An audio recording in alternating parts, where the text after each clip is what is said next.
So I wanted to start by thanking Steve, first of all, for presenting this webinar and for all the attendees that'll be joining us. It's a really exciting topic and a really exciting event that this sort of centers around. So I'm happy that we're able to kind of start the planning early. My name is Hope Newport. I'm the Family Services Manager here at the IFOPA, and I work to connect our families and their extended support network with the resources and the support offered by the IFOPA. And so that includes the FOP Family Gathering, which is taking place this November in Orlando, November 14th through 17th. But before we get started, I did want to go over just a few housekeeping rules or housekeeping information tidbits so that people can navigate their way around the webinar successfully. So if you're an attendee, you are muted, which means you won't be able to ask us questions verbally, just so that everyone can have a clear audio of the webinar. But if you do have questions, there is a little chat bubble at the bottom, so you can feel free to submit questions through that. Or there's also a Q&A feature where you can submit a question. Any questions submitted through chat are public, so everyone would be able to see them, whereas questions submitted through Q&A, I can see. And I will, if it's a question related to what we're talking about, I'll definitely chime in, Steve, as we're going so that you can hear those questions as we're sort of working through this. If it's a more general question, we may kind of wait till the end for that. But so that is sort of just the basic things to know. I wanted to introduce Steve. I know many of our attendees are familiar with him, but for people who may watch the recording of this, Steve was diagnosed with FOP at the age of 2. He grew up in Fort Lauderdale, Florida. He did a lot of swimming and exercise or physical therapy on the beach. He also spent numerous summers in Vermont at a general purpose summer camp. Steve went to college in Texas before relocating to Washington, D.C. and living in D.C. in the D.C. suburbs for about 10 years. He moved back to Texas and has lived in Austin for over 12 years. And he is married to his wonderful wife, Nancy, of 22 years. Steve is a Disney fan and has been to the parks more times than he can count. He travels regularly for business and pleasure and has been on numerous cruises both in the U.S. and internationally. He's very aware of accessibility issues and experienced in traveling with mobility equipment. And Steve has been active in the IFOPA community for forever, it seems. You may have seen him post in support for FOP. He's an administrator for that very popular online FOP support group. So I'm excited to have Steve share his sort of expertise in the Disney world with all of our families so that their experience can be, as enjoyable as possible. And with that, Steve, I'll let you take it away. Cool. And if we can open up the lines, I think that would be great for this presentation because we've got a few people online and really want to have this as a discussion, if that's okay. So I don't think I have the ability to unmute attendees. Okay. I will look into that, Steve. But okay. But in the meantime, if attendees want to submit questions through chat and Q&A, that's great as well. Absolutely, and please feel free to interrupt me at any point because questions as we're going through are probably better than holding them for the end. And I do want to say that the presentation will be available through the IFOPA for download. There are a bunch of hot links in it. And they're all current. So as we're looking at the major Orlando attractions, we've got Disney World, which actually consists of 4 theme parks, plus some other things, the Magic Kingdom, which is what everyone thinks of as Disney World, which is, of course, where the castle is. Hollywood Studios, which starting in August, will have Star Wars Galaxy's Edge, which is a brand new land of about 14 acres. It's a companion to the one that is opened in Disneyland today. They're mirror images of each other. Animal Kingdom, which is Disney's animal park, has a wide variety of animals and attractions like Expedition Everest, a roller coaster where you can meet Betty the Yeti. And Epcot, which is the experimental prototype community of tomorrow, which has both Future World and World Showcase, which is a easy way of going around the world in a little bit under a mile. Disney also has a couple of water parks, Typhoon Lagoon and Blizzard Beach. Typhoon Lagoon's rides are a little steeper than Blizzard Beach. Blizzard Beach is a little more family friendly. There are actually a couple of miniature golf courses as well. Disney Springs is another attraction at Disney, and it's free. It's a collection of a couple hundred stores and a bunch of good restaurants. It is a really lovely place to spend a nice, warm, or mild evening. And of course, Disney has a whole series of resort hotels with different theming, everything from the Grand Floridian, which is a taste of old Florida, to the Wilderness Lodge, which is a taste of the Pacific Northwest in Canada. On the Universal Studios side, Universal Studios has a couple of theme parks, Universal Studios and Islands of Adventure. And when most people think about Universal Studios, they're thinking about the wonderful wizarding world of Harry Potter.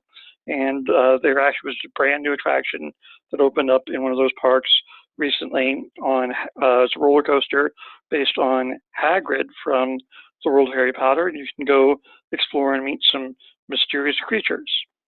Universal Studios also has a water park called Volcano Bay and a couple of hotels, most notably Portofino. SeaWorld Orlando is the last of the major parks in Orlando, and it of course has SeaWorld Orlando, which is a place where you can experience up front and up close dolphins, sea lions, and killer whales and a variety of other creatures, as well as some interesting attractions like Manta the roller coaster. You can also go to Discovery Cove, which is SeaWorld's intimate attraction where you can actually swim with dolphins. And keeping up with its competitors, it also has a water park called Aquatica. Oh, sorry.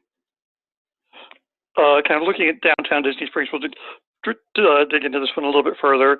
It used to be known as Downtown Disney or the Disney Village and Marketplace and Pleasure Island. It's open late, it's about 2 a.m. There's bus service to Disney Springs from all Disney hotels, free parking, and wheelchair and electronic convenience vehicles, which are basically scooters, are available for rent. It's about $50 for the ECVS rental for the day, and about $15 for a wheelchair rental. One of the things that you can do is you can go up in a hot air balloon with you and about 35 of your nearest friends. There's a Groupon usually available, makes the ride about $13 per person. You go up for about 20 minutes. It's really kind of an interesting thing to do, particularly in the early evening, because you get a nice overhead view of a lot of the Disney area.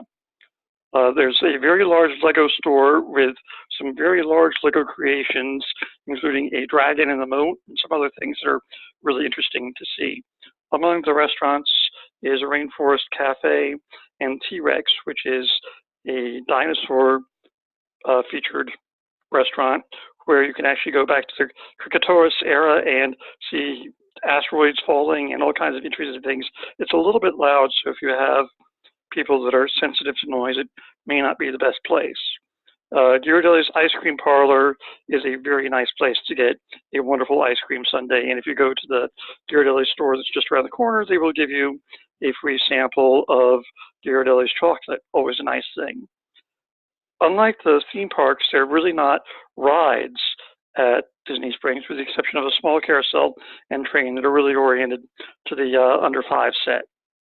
And for those people that are interested in shopping, the feature store is the World of Disney, which is the largest Disney store on Earth, where you can get pretty much everything you can buy in every store across Disney World, all in one place, just for you. Steve, I had a question about Disney Springs. Is it Sure. accurate that Disney Springs does not require a ticket to enter that list of amenities or of sort of attractions that you had? Yes. Disney Springs is free. There's a $2 per person fee to ride the carousel or the train. Great, thank you. But parking is free as long as you don't park valet. There are 3 parking garages: lime, orange, and I believe grapefruit. And there's a movie theater, bowling alley, and a number of restaurants. Disney Springs is also home to Cirque du Soleil installation, but Cirque du Soleil is not currently presenting in the theater. There will be a new show opening up sometime in 2020. So helping people navigate Disney is made easier. Disney has put together some really wonderful guidebooks for disabilities focused on the different theme parks. There's an individual guide for Magic Kingdom, Epcot, Hollywood Studios, and Animal Kingdom. And when you get a copy of the presentation, those are all hot links that will take you directly to the guide, and it gives both a ride map and presents information about different attractions and different restrooms and things like. Each park does have a companion restroom where you can go in with somebody else for additional assistance. And important to note is each park does have a very, very good first aid station where if you need either some first aid care or a quiet place to lie down, those are all available to you, and there's no charge for using them. Each one has some private space, a few cots, and a private room where if you needed to do a dressing change or rest or take care of other business, they're free to offer or free to use. They can also store medicines in a refrigerated environment for you, and they're all staffed by nurses. And again, they're wonderful to use. Looking at the other parks, both Universal Studios and SeaWorld Orlando have guides for people with disabilities. And again, those are hot links as well. They also have first aid stations, although not necessarily as receptive as the Disney staff. So looking at if you needed to get some additional accessibility equipment while in the Orlando area, because some people may not use it in their normal life, but you will walk further and farther at Disney than most other places. A typical person walks about 9 miles during a day at Disney, which is more than most of us do on a regular basis. Disney does make available equipment on site. In order to drive an electronic convenience vehicle, you must be 18. It's on a first-come, first-served basis, and on busy days, they will run out. It is expected that at least during the first part of the week, because of Veterans Day, parks are going to be at very high attendance. So I would expect that ECVs will run out probably by 9:30 or 10 o'clock in the morning. None of the mobility equipment can be removed from the park. The ECVs are rentable for about $50 a day plus a deposit. If you have a problem with an ECV or wheelchair, they can easily be replaced if there's an issue. The staff is very happy to accommodate you. If you're using your own device and want to rent something else, the facility will be happy to store your device with you. So if you're regularly using like a walker or a rollator and want to use an ECV or a wheelchair for the day, you can leave it with them. They'll put a tag on it, and when you come back at the end of the day, you can pick it up. While all 3 of the 4 parks only have a single entrance, and the rental location is conveniently located near the front entrance. Epcot actually has 2 entrances, the main entrance and what's known as the International Gateway, which is a shortcut to Hollywood Studios, the Boardwalk Hotel, as well as the Swan and Dolphin and the Beach Club and Yacht Club. There's also a wheelchair and ECV rental location at that entrance. Another good choice is doing an off-site rental. There are a number of vendors in the Orlando area that can make equipment available, and it's usually much cheaper than renting from Disney, typically somewhere between $25 and $35 a day. Generally, again, you must be 18 to drive an ECV, although there are a couple of vendors that will make exceptions, especially if you're accustomed to using a device in your home environment. An advantage of using the off-site vendors, it's guaranteed availability. They will drop it off for you at your hotel for you and pick it up from your hotel at the end of the day. If there's an issue, most vendors can meet you in one of the theme parks to replace equipment. Costs vary a little bit from vendor to vendor, and some of them have a separate charge for insurance against theft or damage. I would always advise taking the insurance if it's offered. Different vendors do have different products. They also, some of them include pediatric wheelchairs, as well as power chairs manual chairs, and other equipment. And I do have a list of about 10 or so vendors that's available. If anyone needs it, please feel free to reach out, and I'll make sure that Hope has a copy as well. So as we're looking at visiting Disney, we're going to talk a little bit about the My Disney experience and MAGICBANDS. Those are kind of two keys to the kingdom for the mouse. The My Disney experience is both an application that you can use on your Android or Apple device, as well as a website. It gives you easy access to things like park hours, see your ticket status or buy a ticket, make a FASTPASS or see your FASTPASS reservations. And I'll talk a little bit more about FASTPASS in a little bit. Basically, that's the way of making a reservation for a ride well in advance. You can also see and make dining reservations online. We'll talk about that a little bit more as well. You can also see information about your on-site hotel reservation if you're staying on-site.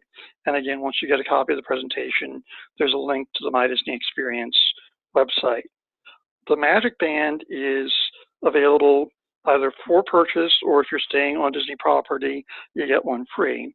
And what it is, it's a wristband that's got a little RFID and Bluetooth signal in it. And basically what it can do is it lasts for several years, and basically it serves as a key to your hotel room if staying on Disney property, a link to your electronic ticket that's stored in My Disney Experience, so you don't have to take out a physical ticket at all to get in the park. You just kind of wave it by a sensor as you come in, and it shows up green here.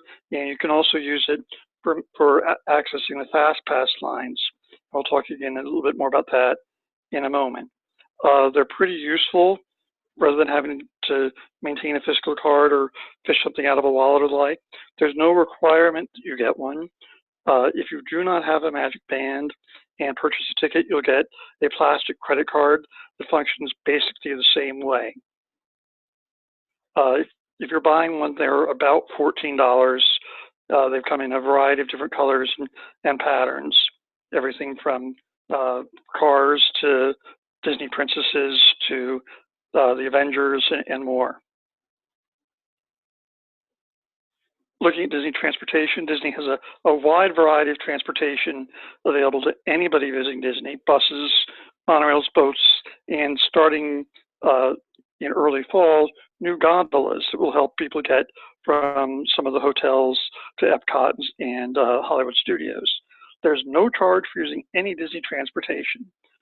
All routes are accessible to people using mobility equipment, whether it be a wheelchair or a scooter. On some boat routes, however, they alternate boats so that one boat may not be accessible, but the next one will be. And it's usually about 10 or 15 minutes between the boats. And that usually occurs on boats going between the Grand Floridian and the Magic Kingdom, and the Wilderness Lodge and the Magic Kingdom. Disney transportation runs at least 1 hour before and after park opening, or 1 hour before park opening and after park closing. Disney does not want you to have a good time there, but does not want you to get stuck at one of their theme parks. So if you're staying at a Disney hotel, they will always find a way to get you home. Probably the easiest way to get from a park to park is from Hollywood Studios to Epcot. There's a little river that has a boat called a friendship boat that goes between the parks. You can also walk it. It's a little under a mile and takes about 15 minutes at a reasonable pace. There are also taxis if you're trying to go between Disney and Universal. Another transportation mode that's not on the slide is what's called a minivan. And it's actually an M-I-N-N-I-E van, as in Minnie Mouse. Those are available. Those can be called up. It's using the Lyft technology, or if you're looking for an accessible minivan, there's a phone number that we'll make available to you. It costs about $20 to start a ride. Typical rides take about $30 to go anywhere on Disney property. In looking at parking, parking is available at each of the theme parks.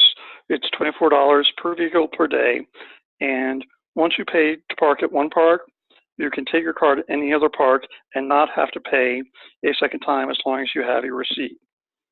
If you're staying at a Disney hotel, there's now a charge, varies a little bit hotel to hotel on what you pay overnight, but If you're a Disney hotel guest, you don't have to pay parking at one of the theme parks. As I mentioned earlier, there's free parking at Disney Springs. Valet parking is also available. If you have a disabled tag, you can valet park at any Disney hotel for free if you're visiting the resort, but that does not include Disney Springs. So that's something to kind of be aware of. The rules are a little bit different. And if you use valet parking, please tip the valets generously. If you're parking for the Magic Kingdom, unlike the other theme parks, you don't park directly next to the park entrance.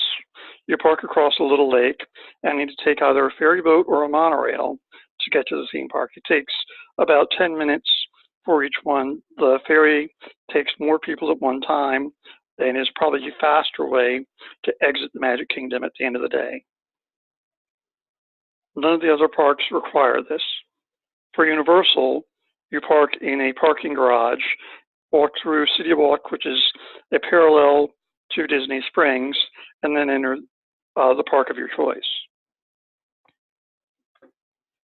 So Disney has a way of helping people with disabilities avoid lines if there's a challenge for you in standing in line. It's not intended strictly for mobility challenges. If you have a mobility challenge, like a lot of people with FOP may, their solution would be to rent a wheelchair, use a rollator, bring a wheelchair, or some other solution. And basically, it does not provide front of the line access. It allows waiting in line or waiting at the same time somewhere else by getting a return time for the ride. That's equal to the standby time as if you were staying in line, minus about 10 minutes. You can have one return time at a time, and to sign up for the DAS service, you need to visit guest services at one of the four parks at the entrance. It's not available at the water parks or Disney Springs. To get it, you need to explain to the guest services staff as to why you cannot stand in line. You don't need to put it in technical terms. You don't need a medical letter. You just need to say, I can't stand in line for this reason. An example for someone that may be blind is they've got a difficulty navigating rough surfaces and cannot manage the cues that are in the dark. For everyone receiving the DAS service, there can be 6 other folks associated with the account. You need to present their tickets or their MAGICBANDS to guest relations, and they will link them. And that means anybody in that group can also take advantage of the DAS service as long as the person who's registered first uses it. In other words, the person with a disability must go on the ride in order to take advantage of the DAS service. Anybody can be on more than one account for DAS. So if there are 2 people with disabilities that need an accommodation, people can be listed on both of their DAS accounts. And the people with disability could also be cross-listed with each other. The Give the Kids the World Genie Pass, which is only available to folks that are staying at Give the Kids the World, is a little bit different. That actually is a front of the line pass that allows folks to go to the front of the line, but that's only available if you're staying at Give the Kids the World, which a number of folks from the FOP community have done in the past. So looking at FastPass Plus is Disney's way of allowing you to make a reservation for a ride in advance. Disney hotel guests can make reservations 60 days in advance of their visit. If you're not staying at a Disney hotel, you can make a reservation 30 days before your visit using My Disney Experience. And you can make up to 3 reservations per day. You must have a valid ticket purchased in order to make a reservation. In other words, I can buy a 5-day ticket today, and I can make reservations for different rides for up to 5 days at some point in the future.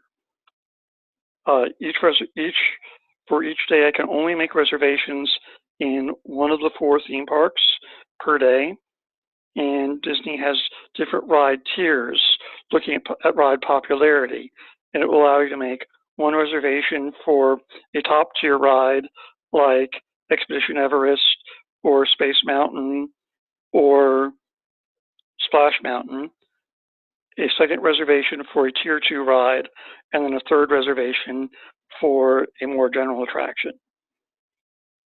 After you've used your reservations, you can then make additional reservations using the My Disney Experience application on your phone or pad. And as one might expect, popular attractions go first. It's possible that reservations may open up a couple of days before your visit as people reorganize and make different arrangements to accommodate changing schedules. And now talking a little bit about Disney's park hours and special events. The Disney park hours are subject to change. I went and pulled some of the information from the current park calendar, and they're available on this slide.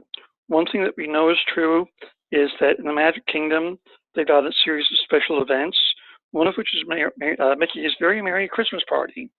And that's a special hard-ticketed event that happens on select nights during the fall and winter. And this year, the kind of ones that are associated with when the FOP gathering is occurring are November 11th, 12th, 14th, 15th, and 17th.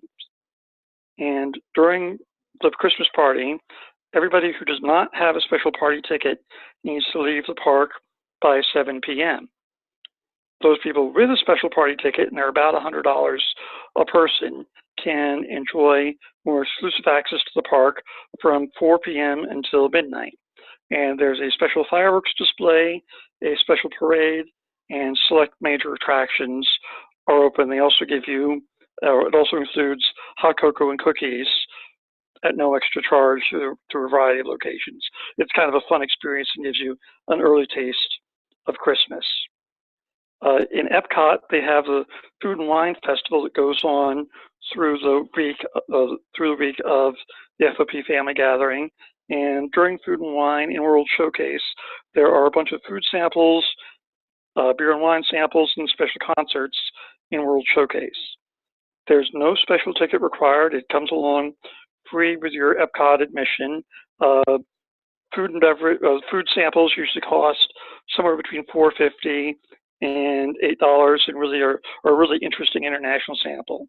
Alcohol samples are similar in price, ranging from typically about $5 to about $8. There are a few exceptions, with some samples of expensive champagne running about $25 or $30.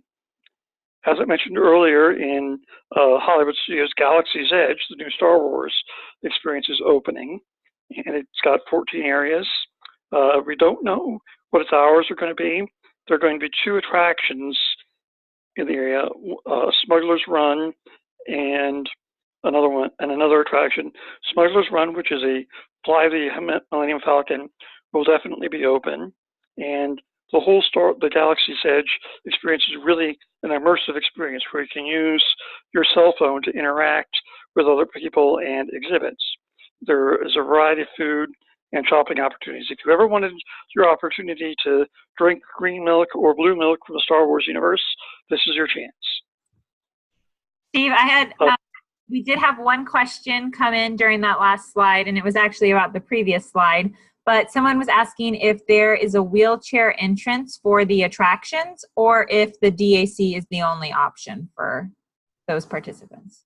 Sure. Well, Disney has made a really good effort to mainstream all of its rides entrances so that in almost every case, you can use a regular attraction entrance for the ride.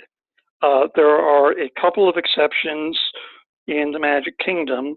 One is the Jungle Cruise, and one is,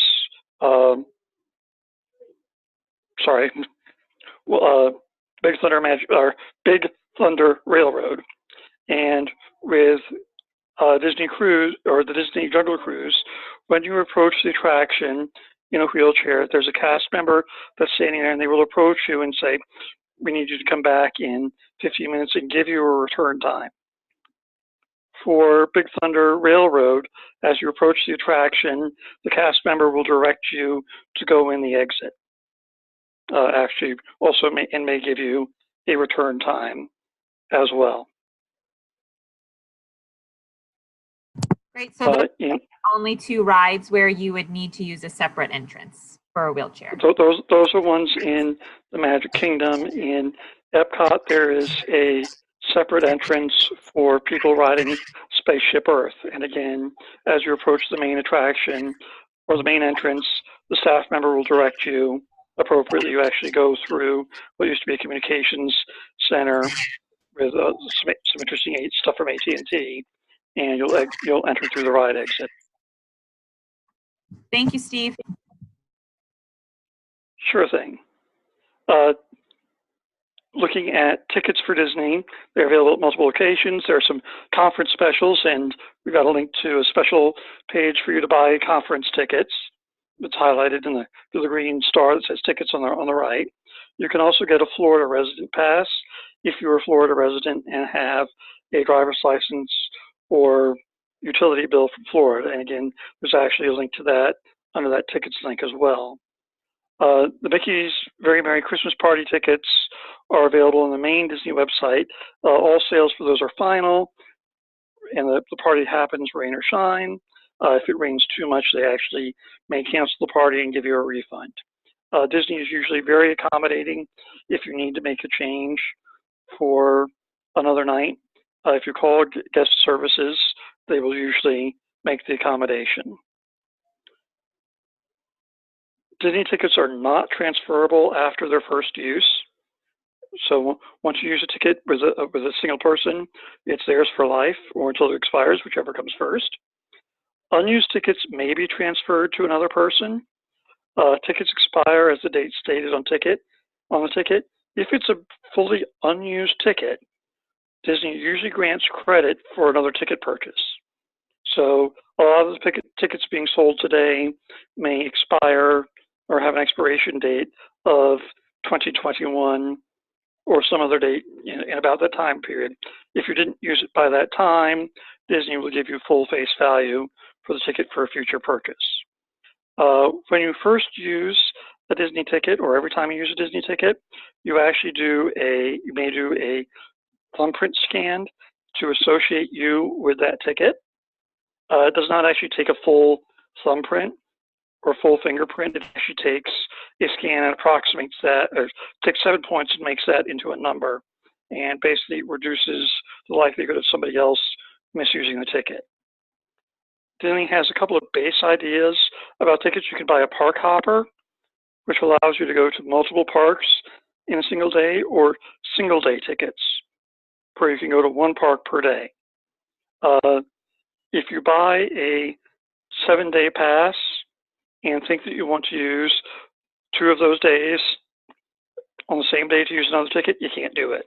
In other words, if you buy a 7-day ticket, you can enter one that's not a park hopper. You can enter one park on each of 7 days. You cannot enter five parks each of one day and then use the other 2 days to enter a second park on the same day. So as you're looking at buying tickets, plan for what you need. And the more time you go to Disney, the more days you enter Disney, the cheaper the park tickets go. So that may be something that you want to take into account if you're planning a multi-day visit before or after the conference, as there may be some discounts that will impact your decision. One of the conference opportunities is you can buy a after 5 ticket for about $63 for an adult ticket. There's also a after 1 p.m. ticket that's a little bit more. That's really, really good if you're looking just at a single day park or a single day visit. However, if you were already buying a 7-day pass or a 10-day pass, you may find that your per day cost is cheaper than $63. Some other considerations about Disney tickets is that you don't age at Disney, and folks that are under age 3 are free.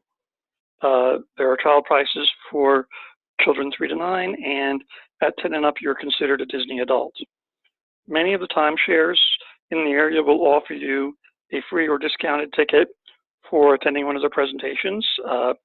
They will advertise the presentation takes about 90 minutes. They typically take about 4 hours. So it's up to you to decide whether that's a good use of your time.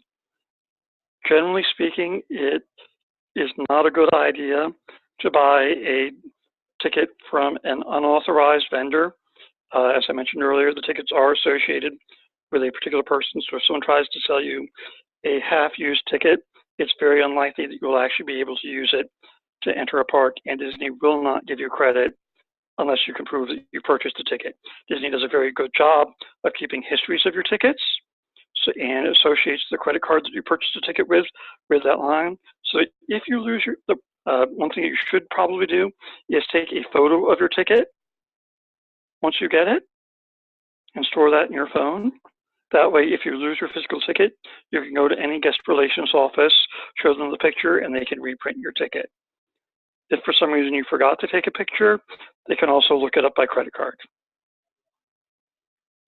Looking at dining at Disney, Disney has relabeled dining reservations something called ADR, Advanced Dining Reservations.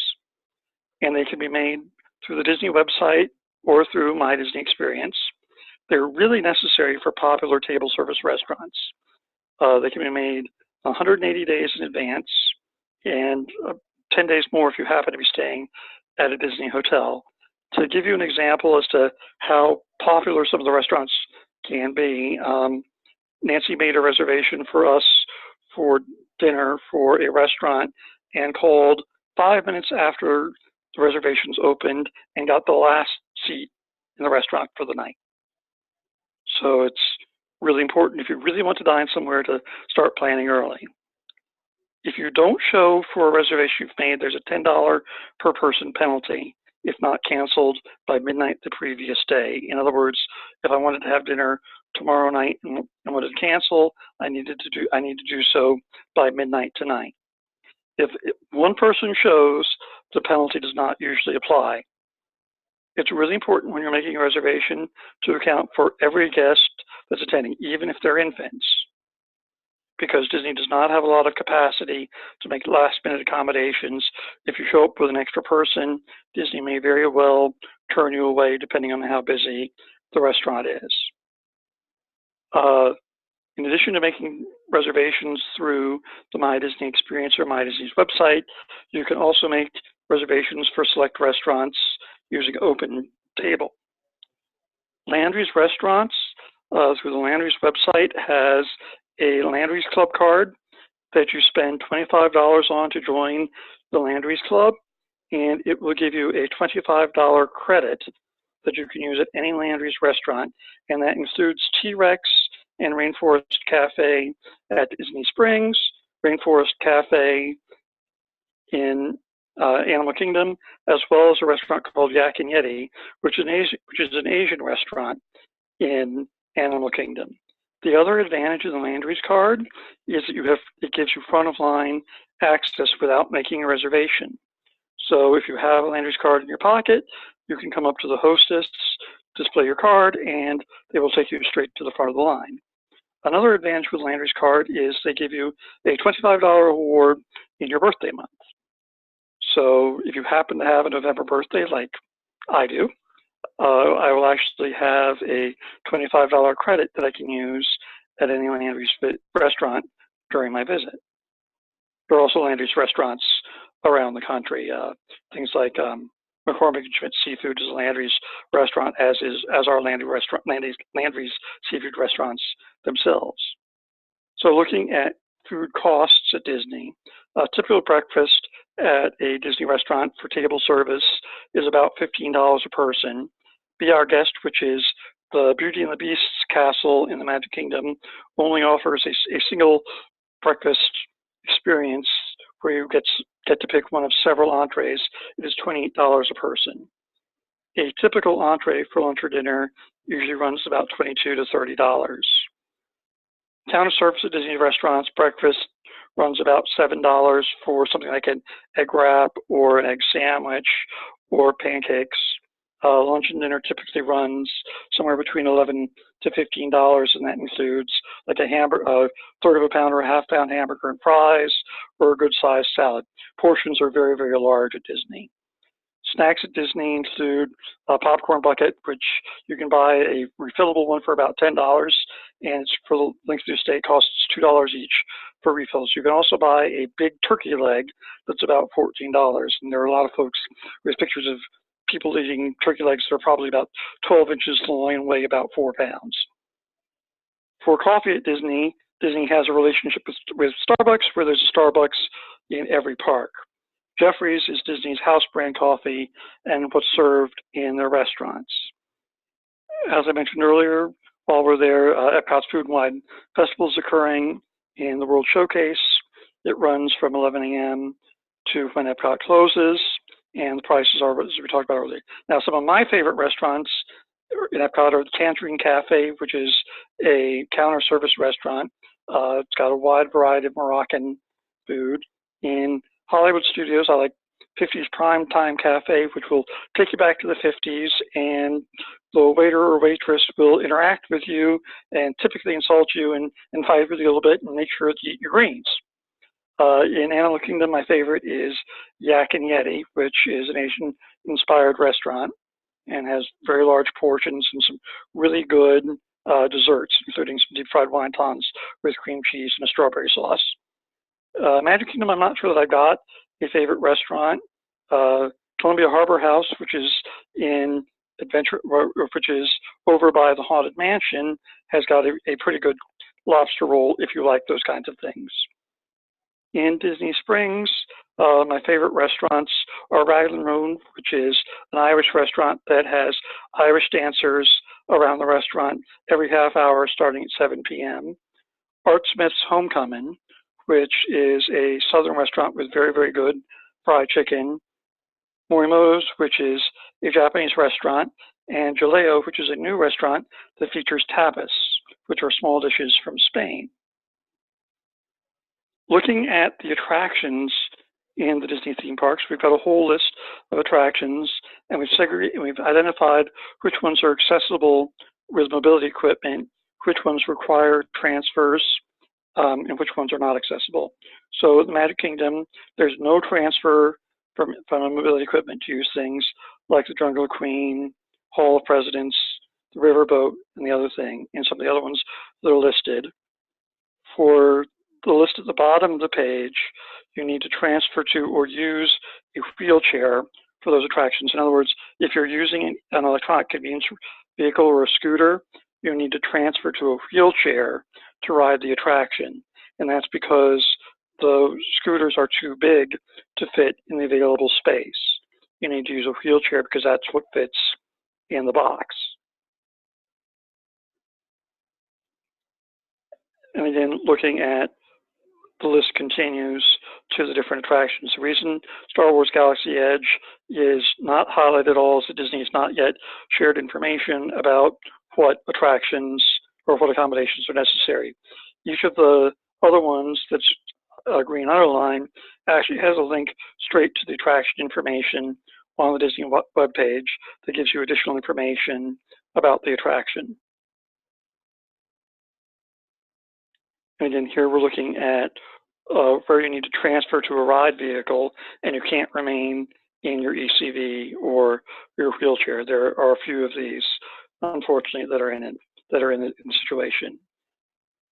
The big hits, I think, probably are looking at Soarin', Mission Space and Test Track in Epcot, Big Thunder Mountain Railroad, and some of the other major rides in Magic Kingdom. The roller coasters you have to transfer to ride.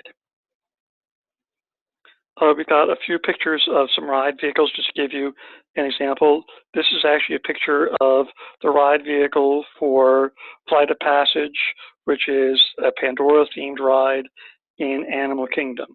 The two pictures on the left are samples of the ride vehicle. It's like riding a motorcycle.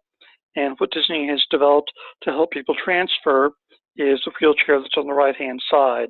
And basically, if you transfer to the wheelchair on the right, it will rise you up and it can slide you over the ride attraction, and then you sit down. It's important to have some arm mobility to reach it. It's like riding a motorcycle, so while you don't have to hang on, it's not that violent, it may be helpful. Looking at some other ride vehicles, on the left is the Doom Buggy from the Haunted Mansion. It's on a moving walkway that they can stop if you're in a wheelchair or an ECV to transfer.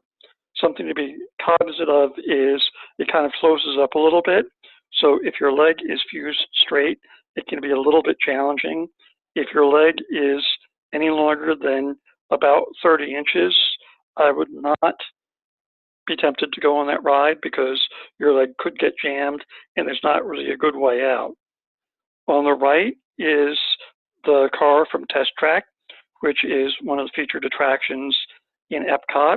As you can see, it's a pretty low ride and you have to step down into riding it. If you ask the cast member when you're boarding the ride, there's an alternate loading location that makes it easier rather than having to step all the way down. You can step over, although it is still sitting pretty low to the floor, about 12 inches above the floor with your legs extended in front of you. During the ride, you actually go through a series of vehicle tests and go up to about 50 miles an hour outside in a loop. It's kind of fun. A couple more ride vehicles. On the left is a picture of a seat from Soarin', which is a ride simulator also in Epcot. They've changed it from Soarin' over California to Soarin' over the world. It's about a 7-minute hang gliding experience where you're about somewhere between 10 and 15 feet above the floor with very smooth motion. If you've got a back or legs that are not really bendable, it's kind of an interesting ride. I can do it successfully with my posture, and Disney will give you extra time to board. On the right is Toy Story Midway Mania, which is a very popular attraction in Hollywood Studios. And this ride is accessible for people in wheelchairs. You do not need to transfer. There's a special car on the track where they can just wheel the wheelchair in and it locks in place. And it's a bit of a shooting gallery where everybody in the ride vehicle competes against each other to get a high score. Unfortunately, there are some limitations about the number of people with disabilities that Disney can have on its attractions at any one time, and that's to help them with evacuation should a ride get stuck. So there are very few attractions where multiple people in wheelchairs can ride simultaneously, and that's just a limitation of the park. So if you're looking at traveling in a group, you may want to take that into account as part of your touring plan. Some other things you can do at Disney are, in the Magic Kingdom, there's a card game called Sorcerers of the Magic Kingdom that you explore different areas of the park and solve different puzzles. You can stop by the Firehouse on Main Street to sign up and get started. In Epcot, there is an experience called Agent P in World Showcase, where you can use an application on your smartphone to explore and solve a puzzle across World Showcase. Also in Epcot, different countries have KidCot stations with different activities that are focused on the culture of each of the nations. You can also collect pressed pennies. Throughout all the theme parks and hotels, Disney has pressed penny machines, where if you take a penny and a couple of and 4 quarters these days, it will press the penny, stretch it out, and imprint a Disney particular face or other representation on the coin. So it's really nice to have some fresh, clean pennies to use. You can go to the bank to get some, or you can also dip some pennies in vinegar to help clean them up. You can also find hidden Mickeys throughout Disney World. There are lots and lots of examples where you can find things like the Mickey head throughout the parks and throughout the hotels. So something you can do as a family group is kind of make a competition of it and see who can identify the most Mickey heads during your stay. You can also rent a boat at several of the hotels and go exploring on Disney waterways. Typical boat rental is somewhere between $35 and $50 for a half hour on up. Looking at Universal Studios and Islands of Adventure, unfortunately, they're not generally as accommodating as Disney. Only Hollywood Express, which is the train that goes between Universal Studios and Islands of Adventures, is capable of taking wheelchairs and ECVs. All other rides require you to transfer to the ride vehicle. In order to go through a ride queue, you must generally transfer to one of the park-provided manual wheelchairs. If you wanted to experience the full world of Harry Potter, you need to have tickets for both parks. Universal Studios offers a 2-park pass, or you can buy separate tickets for each park. The brand new Hagrid's ride, where you explore and meet new creatures, is a roller coaster that does require you to transfer, and the ride vehicle appears to be pretty low, where you're going to stretch out your legs to fit into it. In the world of Harry Potter, you can buy interactive wands where you can interact with a variety of different experiences, including some water fountains and some other things. They're available for purchase and are about $50 each, or you can borrow one from a friend. Some kind of keys to a happy visit are: don't lose the map, but if you do, they're available electronically on your phone. Have your phone fully charged. Having a battery pack is a good idea. You can buy them from Amazon or other places for somewhere between $10 and $25. You can also buy what's called a fuel rod in the Magic Kingdom or any of the theme parks, and you can exchange those at any point in the Magic Kingdom for a new one in case you're running low. They'll recharge your phone in about 15 minutes. Have a meeting place in case you and your group get separated. Make sure your children have your cell phone number and know how to identify cast members. Every Disney cast member has a badge that says Walt Disney World and their name and what country or location they're from. You can also take a Sharpie and write your phone number on the inside of a kid's wrist. And if you use some liquid bandage to paint it over, it will help it stay a little more permanent and keep from smudging. You can have a touring plan, so in advance you kind of know what you're doing in what order, so you're not going back and forth across the park. But be flexible. It's vacation. Have fun. Use FASTPASS Plus and My Disney Experience and Disney Access Service to your advantage. Take a few pictures along the way. Relax. Don't be afraid to try something new. Wear comfortable shoes, because as I mentioned earlier, you're typically going to walk a whole lot further than you would on any normal day. If you're pushing a manual chair, wear gloves to keep your hands in better shape. Keep hydrated. Ice water is free at every table service restaurant, every county service restaurant, and on particularly hot days, they'll make it available in other places across the parks. Don't be afraid to ask for help. The Disney cast members are incredibly friendly and will do anything they can to help you. If you needed a place to charge your wheelchair ECV, ask them and they can help you find an outlet. You might want to bring something to keep children busy in line. Sunscreen is a good thing for those folks that are participating in any of the, or in the, at least the palovarotene trial. Do be cognizant because sunscreen and palovarotene, or sun and palovarotene do not play nicely. So pay attention to that. Very few of the ride lines are actually in the sun for any length of time. Dress appropriately. Even in the rain, Disney can be fun. Thunderstorms in Florida usually only last just a few minutes. Don't forget where you parked your car or where the bus is picking you up.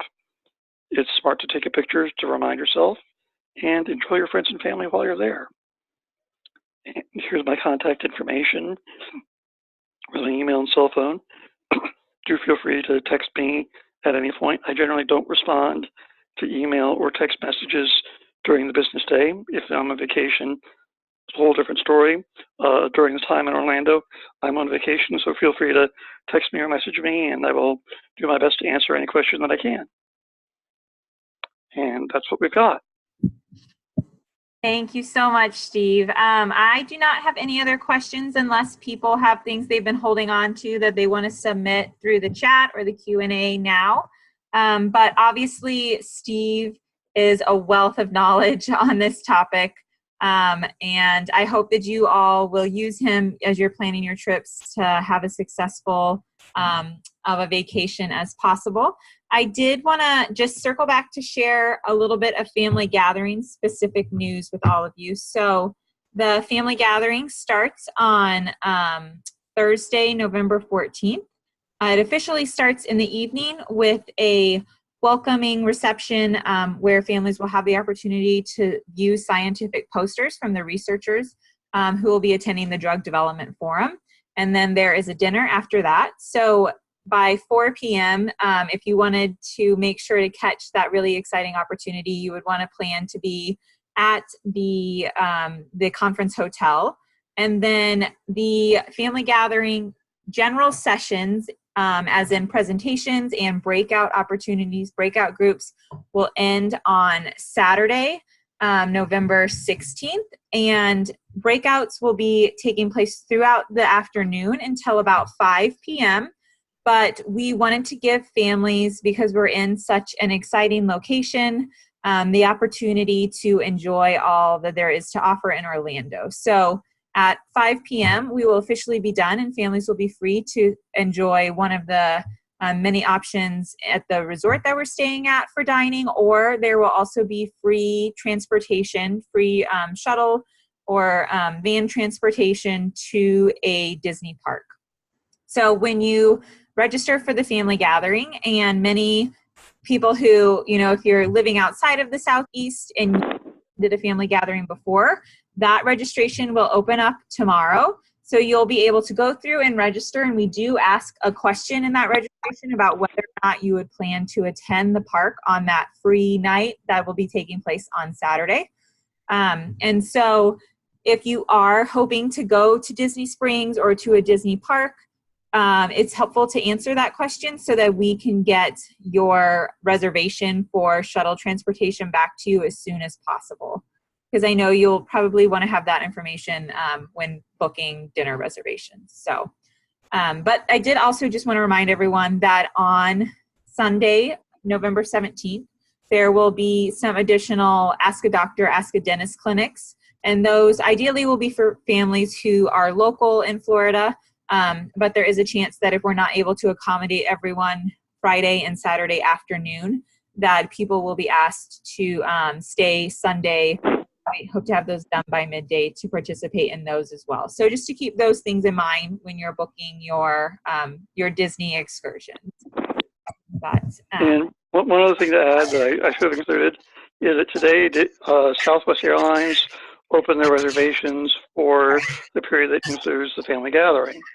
So it's a good opportunity to purchase tickets at a cheaper price. Once the cheap seats go, they're gone. Southwest does not typically add additional cheap seats. One advantage in flying Southwest is that they have a particular customer size policy, where if for some reason you do not fit in a single seat, you can purchase a second seat, and they will refund the full purchase price for you after travel. And we did have one more question. Someone asked if there are discounted tickets after a certain time of day. And so Steve has a link in the presentation slides that will take you to the website to purchase those. So because we are staying at a Disney Gateway Hotel, we do get meeting and convention theme park, special meeting and convention theme park tickets. And so as Steve mentioned, there is a after 1 p.m. ticket that is $94, and a Twilight, it's after 5 p.m. ticket that is $63. And so those, as Steve mentioned, you may want to consider those costs if you're planning to go multiple days to the parks, because if you're just going to go for that half day or that evening, those are great price options. But if you're hoping to go to the parks multiple days, you may want to examine those multi-day ticket packages. And so since there are so many useful links in Steve's presentation, I will make sure to get this out to all of you tomorrow. So all attendees will have this, a PDF of these slides with clickable links in their inbox tomorrow, so that you can start digging into all of this information a little deeper. And we will have the recording of this webinar and any additional resources that Steve would like to have posted with it on the website by early next week. So yeah, you will get the clickable links to access that ticket website tomorrow. Yeah, so if no one else has any other questions, I think that concludes our webinar. And I just want to say thank you one more time to Steve. You are truly, it's so refreshing to sit here and listen to you talk about all of this, because I know that you're an experienced Disney veteran and that you are providing such useful information that will make this experience even more enjoyable and less stressful for our families. So thank you so much, Steve, for taking the time to put together this presentation and to share your experiences with us. My pleasure. All right. Well, And good night to all. Yeah, enjoy the rest of your nights, and please feel free to reach out to Steve or myself if you have any other questions, and I'll be in touch more tomorrow. Bye.